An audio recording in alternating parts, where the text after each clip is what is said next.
Well, why don't we get started? And if we're Yeah. broadcasting on air, and for those of you that are watching on air or you're going to be watching the archive, welcome to our first Think Career Chat. We have a special guest with us today, Ed Brown, who is going to be interviewed by our student interviewer Trinity from Foose School in Harrisburg, Pennsylvania. My name is Lance, and I'm one of the co-founders of the Purple Feet Foundation. And the Purple Feet Foundation, we do a lot of work with students to get them to think about their future. And this is one of the things that we're trying to connect them to people who have really interesting careers and really interesting stories. So Ed Brown is our first guest, and I'm going to turn it over to to ask a few questions, and then we'll have time at the end to for others to ask in Edmodo. So Trinity, take it away. Okay. Tell us what you do on a daily basis without stating your job title. Well, hi, Trinity, and hi everybody else. Thank you for the chance, Lance. I think this is a really wonderful opportunity for the kids to get a chance to see what a film director does every day. Well, I'll put it like this: it's not terribly exciting on a moment-by-moment basis. It's not like I'm hanging out with Brad Pitt and Jennifer Aniston and the rest of the crew all day long. So it's not as thrilling as or exciting as most people might think. What I do on a daily basis, essentially, is research and editing. So I have to, as a documentary filmmaker, it's essential that I know what I'm talking about, and it has to be factually based. Unlike a lot of other directors that are making like comedies or action films or something like that, you can really create anything just about out of thin air and make it stick. But for myself, on the other hand, I really have to work hard on research all the time. So I consider myself a journalist more so than I do a filmmaker. And on top of that, I set up a lot of appointments. I have to go and interview a lot of important people that know the subjects that I'm talking about incredibly well. And then once I get there, either I fly or I drive. And then I film them, and then I come back in and really research and editing, I say, take up most of my day, because they really do. Once you get all the material together, I sit down and I really start to edit. And editing is probably the most arduous part of the entire process, because you really have to sift through a lot of different shots and a lot of different footage to get what you think would be important for somebody else to hear. So it usually takes about 2.5 hours to get 1 minute of running time of usable footage, and so and that's just to start with. Usually, most directors, it takes about 5 or 6 hours of really hard, intensive work to get 1 minute of running time of anything available. And that's for a documentary film. There's no special effects or anything like that involved, so I can't even imagine what the people at Pixar go through. But yeah, so that's usually what I'm doing: research and editing. That's primarily it. Exciting stuff. What is your best memory of being 12 or 13 years old around 6th grade? Oh man, whenever I was in 6th grade, I think getting picked as the captain of the kickball team on a usual everyday basis has to be one of my best highlights. But I think breaking my arm, and I know it sounds kind of funny, but I broke my arm playing football when I was in 6th grade, and I really learned what it took to make it through an injury like that. And I broke it in 3 different places, my wrist, and whenever it took almost 4 months for this thing to heal. And you get used to doing things. You get thrown outside your comfort zone, and that was really the first time that's ever happened to me in my entire life. So I guess I learned something. I wouldn't say it's a fond memory. I don't think breaking something on your body is really like a great thing to have happen to you. But I think that it really taught me something about myself. I'll say that, and it was memorable. There's no getting around that. Tell us about the most memorable learning experience you ever had. I think the learning experiences go in and outside of the classroom, and I'd say that would be a 2-part thing. Whenever I was in school, whenever I was your age, I picked up a book that was called. It was by Alexandre Dumas, and it was not the Three Musketeers, which a lot of people get in their curriculum, but it was the Count of Monte Cristo, and that was really the book that kind of changed my life. And it was whenever I read that book that I really started to fall in love with literature, and I also started to fall in love with characters. And it was the first time I ever came across a book that really just changed my outlook on things. And then fast forward about a decade later, it was when I was living in New York City. I moved there after I graduated from college, and it was at that point when I had a subway ride from I lived in the Bronx on 201st Street, so I had about a 50-minute subway ride one way into the city to my job every day. And I worked 7 days a week, so I really got back to reading again. So it was over the course of about 4 years, I read almost 300 novels whenever I was living in New York, because you got a lot of free time to do that kind of stuff. And it makes it seem like you wouldn't have that much free time living in New York City, but that's really where I really got involved in reading and understanding why these books are so important to everybody. You know, to pick up a book and to keep reading is really, really important, and I still do it to this day. When you were 12, what did you want to do when you grew up? Oh, I wanted to be a football player. I never even considered being a filmmaker ever. I mean, I wanted to play football for my favorite team, which was the Seattle Seahawks. Right? It's even in my sixth grade yearbook that's what my career goal was, and I didn't meet that one. So I had to change gears. So I really wanted to be a football player. But I still do remember fondly, you know, acting out things. Whenever I was a kid, I used to act in school and stuff like that, and I used to love that. But I didn't really make the connection until after I knew that I wasn't going to make it as an NFL superstar. That I had to try to do something else. So yeah, I'm still waiting for that call from the NFL. But and if it does happen, that's great. But I don't expect it anytime soon. What is something you do now that the 12-year-old version of yourself would think is cool? Oh, I play with a lot of toys right now. I have two kids.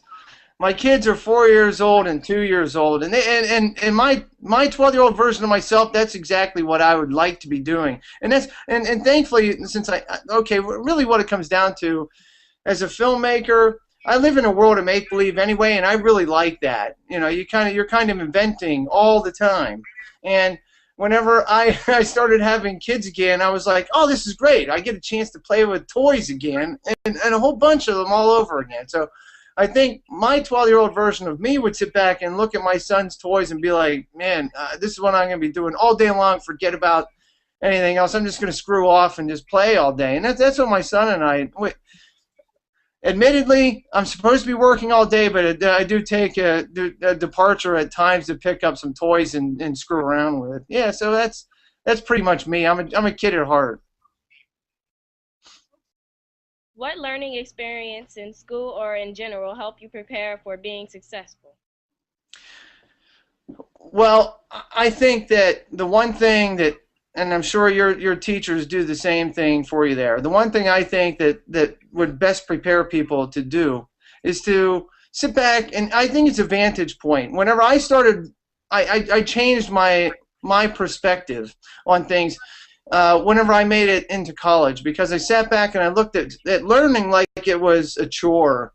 I looked at going to school every day like it was boring so many times, and I looked at it like it was my job. And I didn't look forward to it so much. But it was whenever I sat back and I thought why I'm learning, and why I'm learning the things that I'm learning, and why that became important to me. And I started to think, well, I guess by learning mathematics, and I guess by learning geography, and I guess by learning about literature, I can know something about the world that we live in, and I can actually contribute, and I can actually really make a difference. And that's really where I come from. Whenever I'm a documentary filmmaker, and I really have this burning desire. I really want to make a difference in the world that we live in. I don't just want to buy products. I don't want to just go to any job that I can find on the street. I really felt like it was important that the education system, I guess if we all as students, and I'm still a student every single day, I'm still learning, and so I'm trying to take what I had learned in the past and from a lot of teachers that have instilled this amazing process into me, and I try to apply it every single day. So I'm still putting things together as we speak. Other than your current work, what would you like to do? Well, everybody always goes back to traveling, but I get to travel all the time with my work, so I don't know how that would really necessarily apply.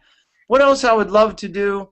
I think it would be to try to talk to people, just like I am right now, and try to say about, everybody can change the world from the inside out. And I know it sounds really hokey, and it sounds, a little bit lame coming from a guy like me, and that's okay, I get that. But I think that if I could go to people and talk to them and share my experience with them and say about how much of a difference, even if you feel like you're insignificant, how much change you can actually have in the world we live in. It's really, really important to try to get that across to people. And I know it sounds altruistic as well, but I would love to just get in a car and just go meet people. I mean, and I do get to do that with my job. I've met people all across the world, and that's wonderful. And I would ask all of you to try to do the same thing some way. But I guess that I would love to go to Africa and hang out and talk to them and try to help them with chemicals in their environment and stuff like that, because that's kind of where my focus is and stuff. So helping people, I think, would in a big scale is really what I like to do. What do you look for in other people you work with? Answers is really what it comes down to. As I said, I'm always learning every single day, and I don't know everything, and I'm never going to, but I'm going to try to make that an important goal, to try to learn as much as I can.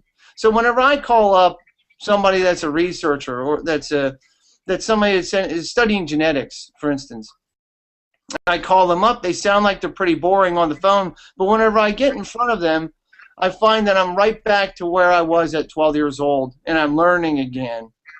And I think that's probably the most intriguing part of what I'm getting out of every single relationship I have with everybody. The answers that I'm given help me every single day live life a little bit better. And so that's just kind of what I hope to get out of people.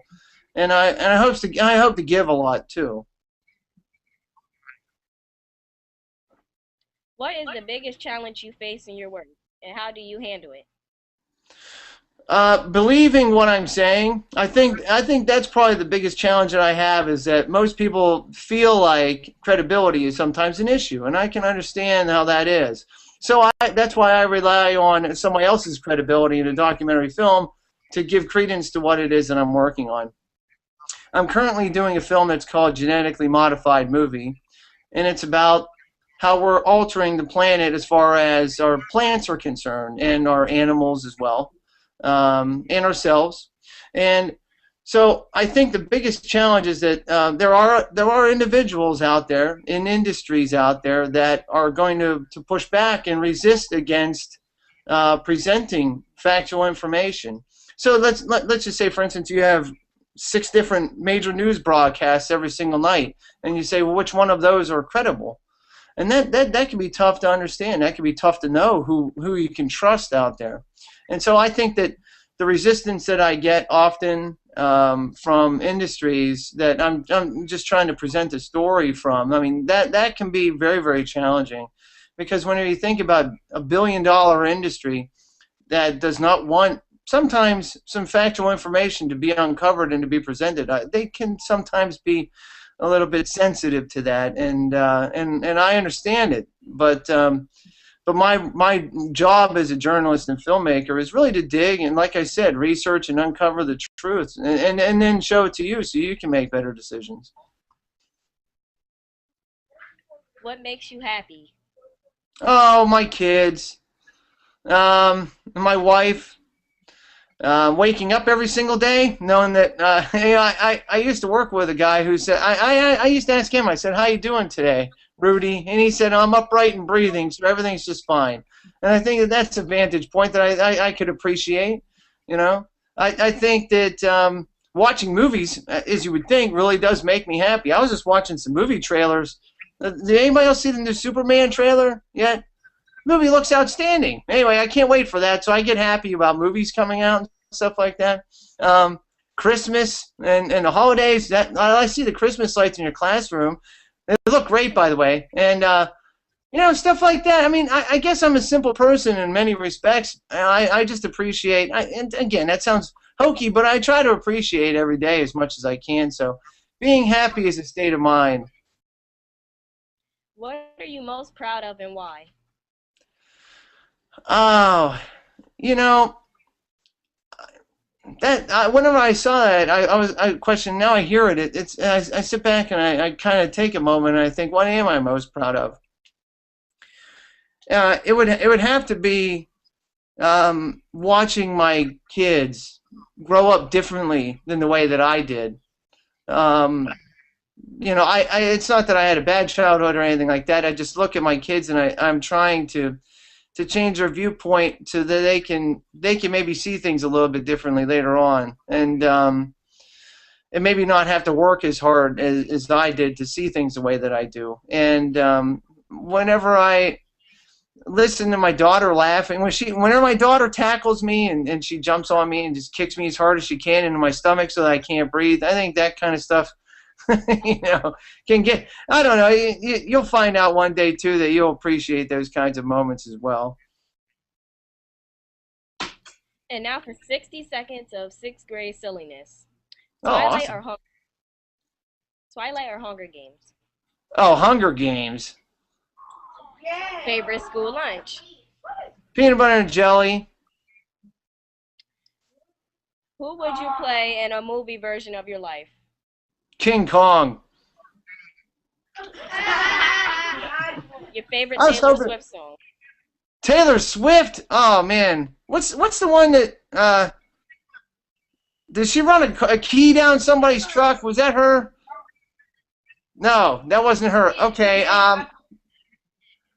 Taylor Swift. Jeez, I'm not a big Taylor Swift fan, but what's the one off the Red album that just came out? I don't know. You know, I'm gonna have to skip that. Let's go on to something else. Give me an adjective, verb, and plural noun to complete this sentence. Ed Brown is adjective because he likes to verb with plural noun. Wow, that's a tough. Geez, that's that. I don't. What is an adjective again? I'm just kidding. Ed Brown is. Could you start the first part again? Ed Brown is a. Ed Brown is an adjective because he likes to verb with a plural noun. Ed Brown is a father figure. Oh, I'm sorry. The second part. Geez, I'm really losing it. Because he likes to verb with plural noun. Because he likes to play with his kids. Does that help? Okay, yeah, there we go. Jeez, I'm starting to worry. I'm starting to sweat. Like what? I don't know what this stuff means anymore. I'm just kidding around. Okay. And final question: what word that begins with C describes you best? Can. Can. That's pretty simple, but can. I can do things. So, and just like you too, all of you out there can too. So. Well, Trinity, wonderful job, Trinity, with the question. Yes, well, they were wonderful, yeah. And Ed, thank you so much for taking the time. For those of you that are on now that have the Edmodo code, you can jump into Edmodo and ask Ed some questions. Ed, if you wouldn't mind maybe just spending 10 minutes if you have it. Of course. In Edmodo, I know there are some questions in there for you already, but thank you to everybody that's watching this live or that's watching the archive. We're going to do these monthly, so thank you for joining us for our first Think Career Chat. And again, Trinity, wonderful job. And Ed, we can't thank you enough for your time. No, thank you. Day.